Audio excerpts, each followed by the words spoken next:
Hello everyone, I am doctor Praveen Khapekar, नवजात शिशु and बाल विशेषज्ञ।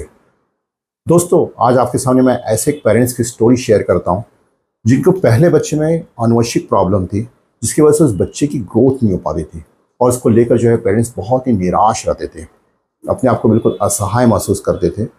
और फिर उन्होंने 6 साल के बाद बड़ी हिम्मत करके एक स्वस्थ बच्चा करने की ठान ली और उन्हें एक हेल्दी बच्चे की प्राप्ति हुई और उसको लेकर फिर उसके जीवन में फिर से खुशियाँ वापस लौट आई। माता पिता और परिवार वाले बहुत परेशान रहते हैं जो उनका बच्चा शारीरिक रूप से बिल्कुल कमज़ोर रहता है, उनका वजन कम रहता है, हाइट कम रहती है, उसमें कोई शारीरिक विकलांगता रहती है या फिर ब्रेन के डेवलपमेंट को लेकर कोई प्रॉब्लम रहती है। बच्चा सही समय बैठता नहीं है, चलता नहीं है, बोल नहीं पाता है, अच्छे से इंटरेक्ट नहीं कर पाता है, या स्कूलिंग को लेकर कोई समस्या रहती है, लर्निंग प्रॉब्लम रहती है या बिहेवियर प्रॉब्लम रहती है, या फिर बच्चे को ऑटिज्म रहता है। ऐसी स्थिति में माता पिता अपने बच्चे का इलाज कराते रहते हैं, डिफरेंट डॉक्टर के पास जाते रहते हैं, लेकिन जैसा चाहते वैसा उसका बदलाव दिखता नहीं है और बिल्कुल थक कर जाते हैं, निराश हो जाते हैं। और बहुत सारे पेरेंट्स इसमें दो डिसीजन लेते हैं। एक तो पहला डिसीजन यह लेते हैं कि हमारा पहला बच्चा ऐसा है तो वो दूसरे बच्चे करने के बारे में बिल्कुल नहीं सोचते, वो सोचते कि दूसरा बच्चा भी ऐसा हो जाएगा तो क्या करेंगे। और नंबर दो, दूसरे ऐसे पेरेंट्स रहते कि जो बिना सोचे समझे फिर से प्रेगनेंसी कर लेते हैं और फिर से उन्हें वैसा ही बच्चा हो जाता है और फिर उस बच्चे को लेकर भी ज़िंदगी भर परेशान रहते हैं। यहाँ पर आपको मैं सलाह देना चाहूँगा कि ऐसी स्थिति में पेरेंट्स को क्या करना चाहिए। सबसे पहले यह ध्यान रखना है आपको कि आपके बच्चे में जो प्रॉब्लम है, जो शारीरिक और मानसिक विकास को लेकर जो प्रॉब्लम है, जो कमजोरी है, उसका डायग्नोसिस बनना बहुत ही जरूरी है कि उसकी वजह क्या है। क्या उसकी वजह आनुवंशिक है या नॉन आनुवंशिक है। आनुवंशिक मतलब क्या है, जेनेटिक प्रॉब्लम है, और यह प्रॉब्लम है तो ये प्रॉब्लम कहाँ से आई, जिससे आप आसानी से टेस्ट करके पता कर सकते हैं। और दूसरा आपको यह देखना है कि क्या यह बच्चे में प्रॉब्लम जो आई है ये नॉन जेनेटिक है, नॉन आनुवंशिक है। मतलब बच्चा तो बिल्कुल बर्थ के समय बिल्कुल नॉर्मल था, लेकिन उसके बाद किसी कारणवश प्रॉब्लम हुई है, या बच्चा पैदा होने के बाद रोया नहीं था, या समय से पहले पैदा हुआ था, या कमज़ोर पैदा हुआ था, या पैदा होने के बाद उसे अस्पताल में भर्ती करना पड़ा, उसे झटके आ गए थे, या फिर उसे इन्फेक्शन हो गया था, या फिर उसे शुगर कम हो गया था, या फिर बच्चे की पहले 1 से 2 साल में उसको अच्छे से न्यूट्रिशन, अच्छे से एनवायरनमेंट नहीं दिया गया, जिसकी वजह से बच्चे में सब प्रॉब्लम आई। तो आपके बच्चे का डायग्नोसिस बनना बहुत ज़रूरी है। उससे क्या होता है, आपको ये समझ में आ जाएगा कि बच्चे में प्रॉब्लम क्यों है और इससे इसका क्या फ़ायदा होगा कि आसानी से आप एक दूसरे स्वस्थ बच्चे को जन्म दे सकते हैं अगर आपको यह प्रॉब्लम पता चल गई तो आइए यहाँ पर मैं आपको ये पेरेंट्स की स्टोरी शेयर करता हूँ कि कैसे ने दूसरे एक स्वस्थ बच्चे को जन्म दिया। 7 साल पहले की बात है, जो कि पहली प्रेगनेंसी में यह पता चला था कि 34 हफ्ते में बच्चे का वजन मात्र 900 ग्राम है और शिशु को पैदा होने के बाद NICU की जरूरत पड़ने वाली है, इसलिए ग्रामीण इलाकों से हमारे पास इलाज के लिए यहाँ पर भेजा गया। यहाँ पर हमारे अस्पताल में इसकी डिलीवरी हुई। बच्चा केवल 900 ग्राम का पैदा हुआ। उसका लंबे समय तक NICU में इलाज चला, बच्चा ठीक हो गया। लेकिन बाद में देखने में आ रहा था कि जैसे जैसे बच्चे की जो उम्र बढ़ती जा रही थी, उसका वजन बिल्कुल भी नहीं बढ़ पा रहा था, बिल्कुल कमज़ोर लगता था, स्किन बहुत ढीली रहती थी, हड्डियाँ बिल्कुल कमज़ोर थी। तो फिर हमने यह जानने की कोशिश की कि क्यों बच्चे की ग्रोथ अच्छे से नहीं हो पा रही है। तो इसके लिए हमने इस बच्चे की जेनेटिक स्टडी की और इसके लिए हम जो टेस्ट करते हैं उसको बोलते हैं होल एक्सोनल सीक्वेंसिंग, या टेस्ट की। और इस टेस्ट की रिपोर्ट में यह आया कि इस बच्चे को एक जेनेटिक बीमारी, आनुवंशिक बीमारी है। इस बीमारी का जो नाम है वो है कंजेनिटल क्यूटिस लैक्सा। आप ये देखेंगे इस बच्चे में बीमारी। तो इस बीमारी में क्या होता है, स्किन बहुत ही ढीली होती है, जैसे बुजुर्गों में रहती है, बिल्कुल स्किन लटकती रहती है, बोन बहुत ही कमज़ोर रहती है, फैट बहुत ही कम रहता है, फैट स्टोर नहीं हो पाता है, सिर का साइज बिल्कुल छोटा रहता है और बच्चे का वजन बिल्कुल नहीं होता, बहुत ही स्लो ग्रोथ होती है और इस बीमारी का कोई इलाज नहीं है। फिर हमने इनके माता पिता की टेस्ट की और हमें पता लगा कि इस बीमारी की ये कैरियर है।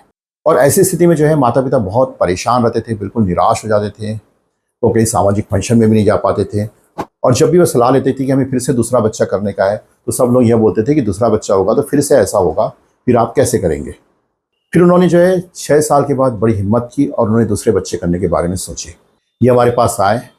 फिर हमने उनकी प्रेगनेंसी के पहले काउंसलिंग की, मदर की हेल्थ को प्रमोट किया अच्छे से और उन्हें प्रेगनेंसी करने की सलाह दी। और हमने इन्हें यह समझाया जो बच्चा होगा, आने वाला बच्चा, उसमें केवल 25% ही चांसेस है कि फिर से ऐसा बच्चा हो, 75% चांसेस है कि आपका बच्चा बिल्कुल नॉर्मल हो सकता है। प्रेगनेंसी के बिल्कुल 11वें हफ्ते में एक टेस्ट की गई, जिसे कहते हैं हम लोग CVS, कोरोनिक विलिक सैंपलिंग के टेस्ट की गई। इसे शिशु का जो मटेरियल निकाला गया और देखा गया है कि आने वाले बच्चे को फिर से ये बीमारी तो नहीं है।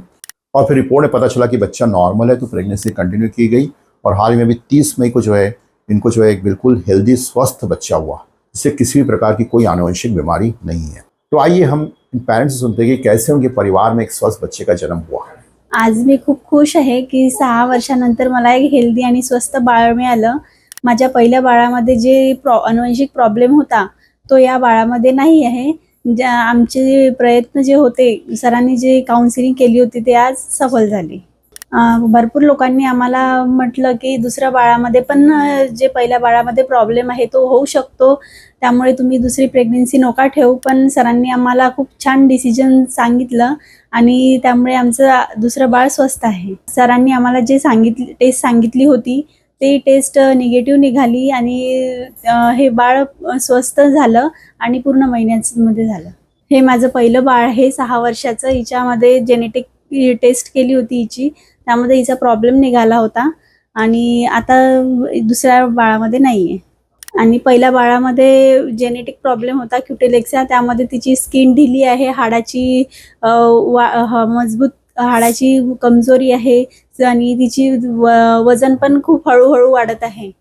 आणि मी आज बाळाला घेऊन घरी जात आहे, त्यामुळे खापेकर सरांचे खूप खूप आभार.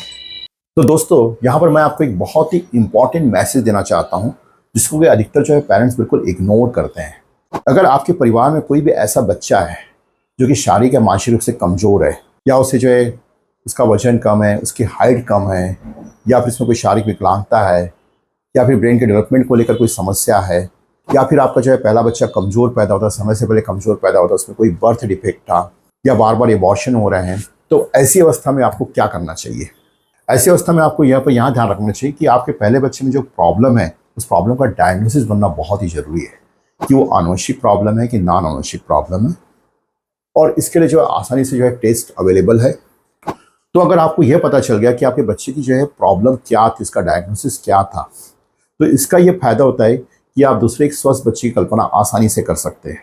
और इसके लिए आपको क्या करना चाहिए, प्रेगनेंसी के पहले अपनी काउंसलिंग जरूर कराना चाहिए और ये देखना चाहिए कि पहले बच्चे में कोई प्रॉब्लम थी तो उस प्रॉब्लम को जो है उसकी वजह क्या थी, क्या वो आनुवंशिक प्रॉब्लम थी, इसके लिए माता पिता की टेस्ट भी की जाती है और साथ में उनको यहाँ पर जो है हेल्थ भी प्रमोट किया जाता है, जिससे कि दूसरी प्रेगनेंसी में जो है यह प्रॉब्लम न हो। और दूसरा यह भी देखने में आता है कि बहुत सारे पेरेंट्स क्या करते हैं कि पहले बच्चे में अगर कोई प्रॉब्लम है, कोई कमजोरी है, तो यह सोचते हैं कि ये बच्चा पूरी तरीके से ठीक हो जाए फिर हम दूसरे बच्चे करने के बारे में सोचेंगे।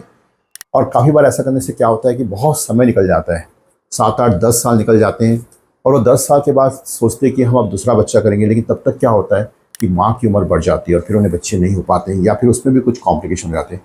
तो ऐसा करना भी बिल्कुल गलत है। अगर आप दूसरा बच्चा करना चाहते हैं तो 5 साल के अंदर आपको दूसरा बच्चा कर लेना चाहिए, इस बात का भी ध्यान रखना चाहिए। दोस्तों, मैं आशा करता हूँ इस वीडियो में जो मैंने इस पेरेंट्स की स्टोरी शेयर की है वो आपके लिए बहुत ही उपयोगी होगी, इंटरेस्टिंग होगी, बहुत ही फ़ायदेमंद होगी आपके लिए। इस वीडियो को जो है लाइक करिए, अपने दोस्तों परिवार के साथ शेयर करिए, साथ में चैनल को सब्सक्राइब करिए, जिससे आपको आने वाले वीडियो के बारे में जानकारी मिलेगी। Thank you.